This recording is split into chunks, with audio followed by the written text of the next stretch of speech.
What's going on, everyone? Badger here. Be sure to like and sub, and let's get into this. If this doesn't show you, on top of all the other cognitive dissonance or just straight up denial, whatever it is, that Disney, certainly Bob Iger run Disney has, and now will continue to have since they've kept their beautiful 12 board seats and done so well. Here we have Disney CEO Bob Iger believes he's removed Disney from the culture war and claims company is not infusing messaging in its films and TV shows. And he did that, I guess he said that the day of or right after they announced female Silver Surfer. But there's no messaging. Oh, no.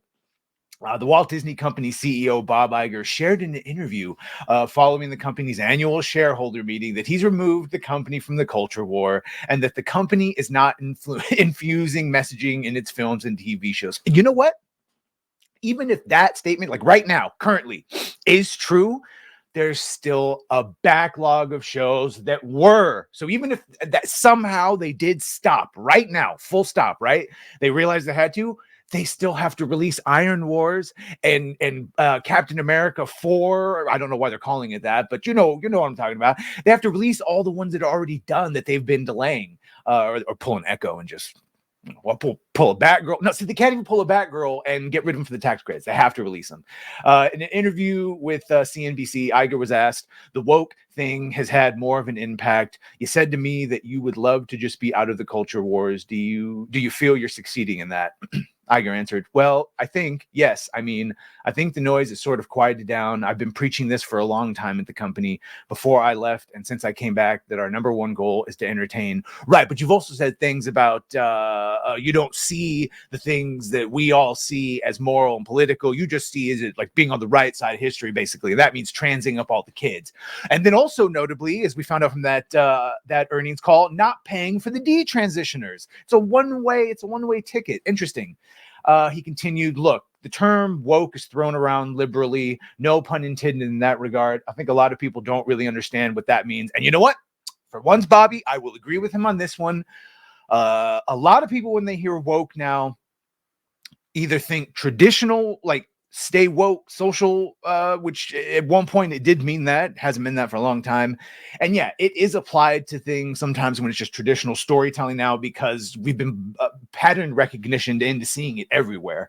So now we also have to be careful not to be the actual reactionaries they accuse us of and just say everything is woke. There's specific signs. We've explained it many times, but he is right in that a lot of people still don't understand what that means or think it's not happening besides the ample proof. The bottom line is that infusing messaging as a sort of number one priority in our films and TV shows is not what we're up to. They need to be entertaining. Agreed. We've just not seen you do or hire or greenlight anyone or anything that follows that statement. You hire activists, you hire people that have been casted, and then most of the things are already shot, and even they complain. The directors, you know who they are, and the writers get failed project after failed project. They fail upwards and outwards. So that's a great thing that he just said. Nothing they've done has proved that that's actually the new game plan. Next, he said, "And look where the Disney company can have a positive impact on the world, fostering," here we go, "fostering acceptance and understanding of people of all different types. Great. But generally speaking, we need to be an entertainment first company. And I've worked really hard to do that." When asked about how he worked, it's a perfect picture. Strap in. When asked about how he's worked hard to make the company entertainment first, Iger answered, "Engaging with our executives, engaging with the creative community, returning to our roots, making sure that everybody is aligned with what our priorities are, and understanding that, look, we're trying to reach a very, very diverse audience." Wrong. You're trying to reach a very, very general audience, like the majority of the audience that you alienated because you were targeting that diverse audience that's never going to be the mainstream. It's never going to be the majority. Sorry, not sorry. And that's what I say. The quicker he realizes that, but they will never realize that. And so it will continue to wither on the vine. He continued, "And on the other hand, in order to do that, the stories you have to tell have to really reflect the audience that you're trying to reach. But that audience, because they are so diverse, really first and foremost, they want to be entertained, and sometimes they can be turned off by certain things. And we have to be more sensitive to the interests of a broad. Okay, you just said two different things. It's fine. It's not easy. You can't please everybody all the time. No, but you could please almost the majority, like you were doing for quite a long stretch before you targeted that diverse, very specific audience that doesn't spend money on all of this shit, which is anyway. These comments come in the wake of Iger answering an alleged shareholder question during the company's 2024 shareholder meeting, claiming it is not the company's job to advance any kind of agenda. He was asked, is it possible for Disney to stay out of political and social agenda and just provide entertainment? And yes, it is. Iger answered, our job is to entertain first and foremost. And by telling great stories, we continue to have a positive impact on the world and inspire future generations, just as we've done for over 100 years. Disney has always been and will continue to be a source of hope, joy, and optimism for people of all ages. Well, not based on the last year and a half, longer than that, but I'm being generous. For sure, the last year and a half has been some of the worst. But obviously, since Captain Marvel, it's all been downhill since Endgame for sure. We are committed to telling stories that reflect the world around us and using those stories to entertain stories from all walks of life.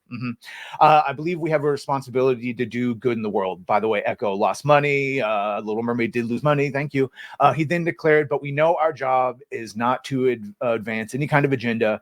So as long as I'm in the job, I'm going to continue to be guided by a sense of decency and respect, and we will always trust our instincts.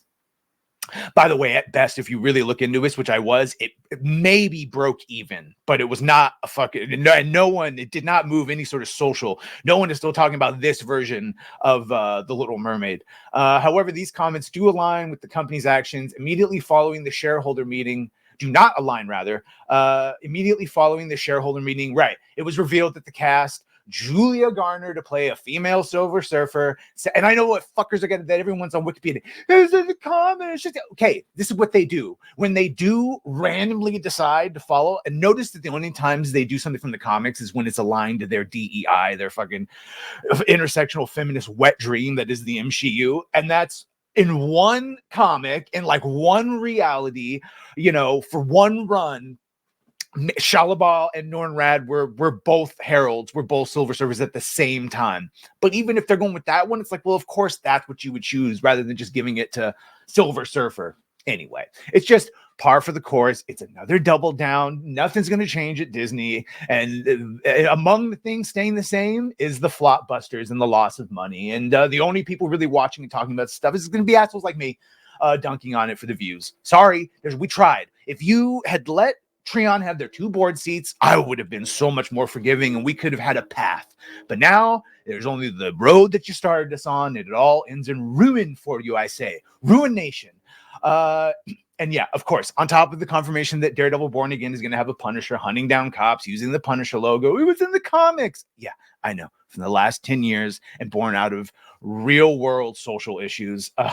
On top of all of this, since Iger has returned as CEO, the company has made it abundantly clear they are indeed pushing disordered agendas by promoting sodomy and transgender ideology. The company hosted a Disneyland After Dark Pride Night. Okay, well, that's par for the course there. At least it was after dark. The company also partnered with a company called Equal Pride to create pro-sodomy content that would create systematic and meaningful change. Disney's advertising senior vice president of client partnerships, John Campbell, spoke to Adweek in May 2023 about the partnership.